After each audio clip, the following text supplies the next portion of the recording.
Thank you, Raza Foundation, for inviting me to participate in the Sansar International Poetry Festival, and for trusting in the power of poetry to heal and transform. I will be reading from my book, Palestine, Wail, published by Raza Press, which is dedicated to the memory of my beloved grandmother, Rabiha Dajani, forced to flee her ancestral home in Palestine over 80 years ago at gunpoint, and who went on to become a remarkable educator, an activist, and a social worker. So again, I will be reading from Palestine, Wail. Hope. Hope's not quite as it seems. It's slimmer than you'd think and less sturdy on its feet. Sometimes it's out of breath, can hardly see ahead, and cries itself to sleep. It may not tell you all this, or the times it cheated death, but if you knew it, you'd know how hope can keep a secret. The next poem is titled, What to Bring to a War Protest. Bring a candle burning in your eyes to lead the way. Bring a bird nestled in your heart to set others free. Bring a shroud large enough to bury the dead past. Bring a flag spotless and white to surrender pain.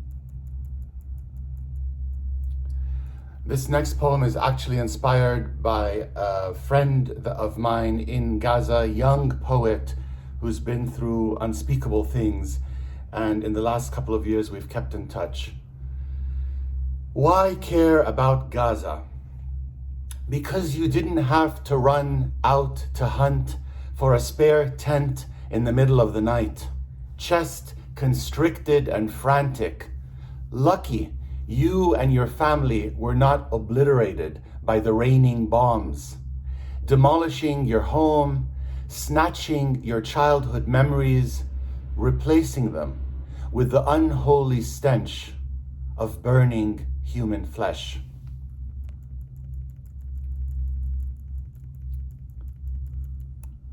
Here's a poem titled, Who is Innocent? If one were hard of heart, they might ask, is any Israeli innocent? In a state where military is compulsory for all, are there any citizens? Is Israel really a democracy, or just another theocracy, blinded by a too literal faith? How can any freedom be built upon another's captivity? The jailer is never free. But by the same harsh logic, one must condemn every Palestinian for the stone in their hand or heart. Who is innocent since Cain took his brother Abel's life? Whoever is able to live better. In Hebrew, Cain means possessor, while Abel means empty. What does that mean today? If we have no peace, Mother Teresa reminds us, it is because we have forgotten we belong to one another.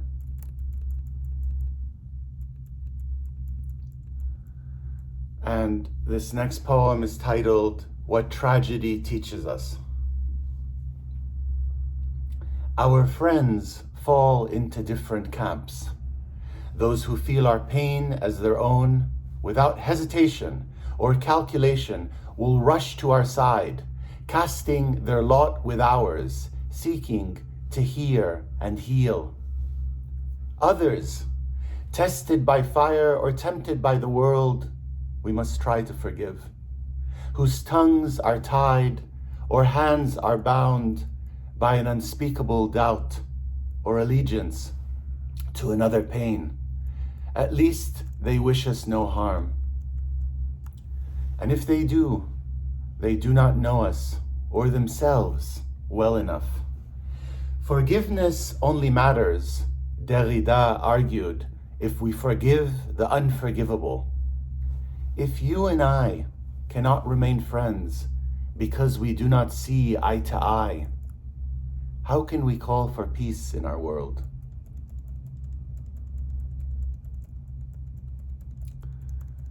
And then this is a sort of an imaginary scene of how things might have turned out recently. It's titled Alternative Scenario. After the horrors of October 7th, the good people of Palestine rushed to the side of stricken Israelis, tending to the wounded, mourning the dead, comforting survivors. They kept vigil, praying and weeping, delivering truckloads of flowers, serving trays by day of warm meats and sweets. Palestinian families flooded the streets en masse, protesting, not in our names, demanding the return of the hostages, recognizing the great need. They gifted what they too longed for: mercy, solace, solidarity. Helpless, Hamas eventually surrendered. The Israeli government in turn relented, and walls in hearts crumbled, then tumbled. One can dream.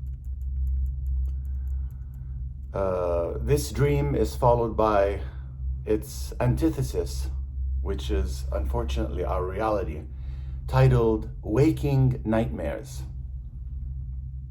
How is it that life carries on as they cry for us from under the rubble, while doctors amputate limbs without anesthesia? How did we staunch the wounds of our own throbbing hearts? The watermelons are rotten, cut open and bone dry from bleeding in the streets.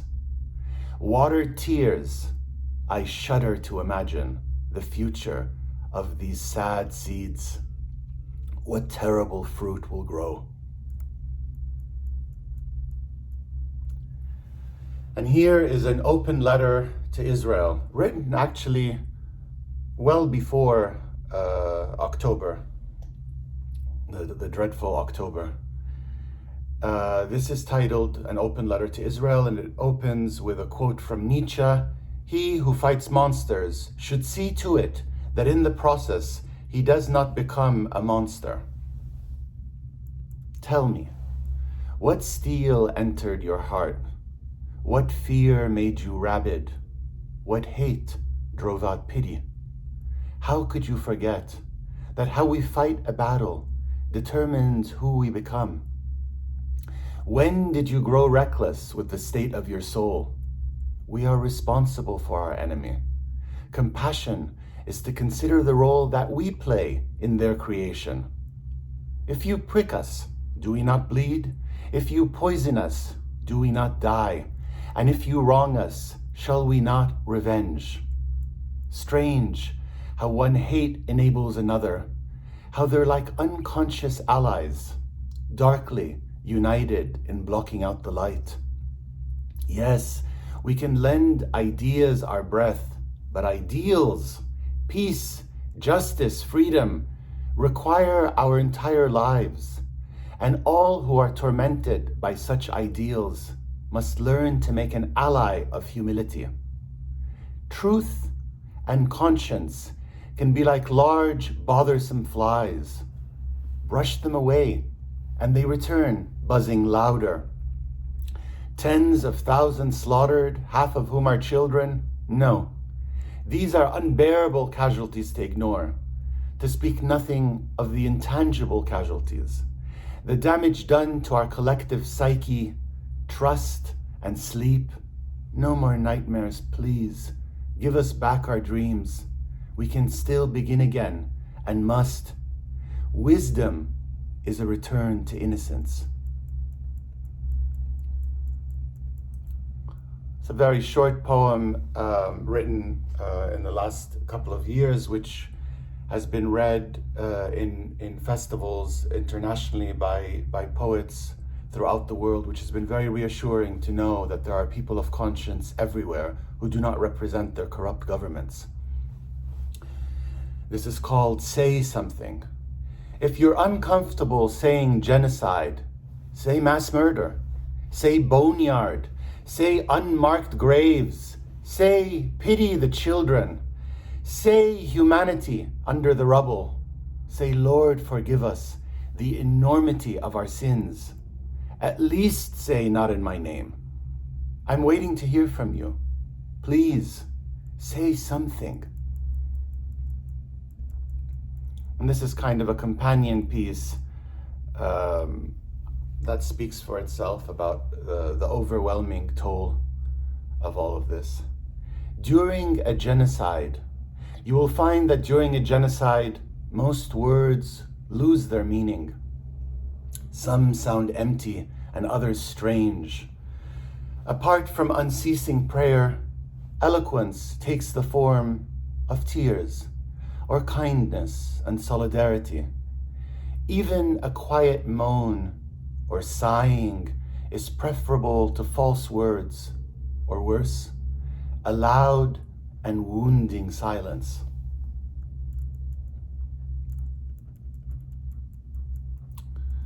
And I'm hoping as much as possible to end on a somewhat brighter note. And so I'm reminding myself of the role of poetry and activists and artists as well throughout the world. The light keepers. Hope is a lighthouse, or at least a lamppost. Someone must keep vigil to illumine the possibility. In the dark, a poet will climb narrow, unsteady stairs to gaze past crashing waves and sing to us new horizons. Others, less far-sighted, might be deceived by the encroaching night, mistake the black for lasting. But not those entrusted with trimming wicks. Their tasks are more pressing, winding clockworks, replenishing oil. There is no time for despair when tending to the light. Blasphemous praise. The poet is a prophet, a fisher of souls, a human sacrifice sent to save you, an undoer of knots, your sworn advocate, a lifelong listener, a reminder when you forget, your unknown friend, a helper in affliction, and with your consent, a trusted healer. And finally, I think this last poem is fitting to express our ultimate helplessness, and especially as I am reading this during Ramadan and also Lent for those who are observing. The title of the poem is Summary. The hands were made to clasp, the knees designed to bend, the body created to pray. What else is there to say? The mouth was shaped to gasp, the eyes drawn to attend, the soul commanded to obey. What else is there to say? The memory was wired to lapse, the heart fashioned to rend, the will inclined to betray. What else is there to say? Thank you very much for your attention, and may poetry continue to do its quiet, secret work in opening hearts and minds and softening people who have hardened against our shared humanity and our higher allegiances to one another. Thank you again.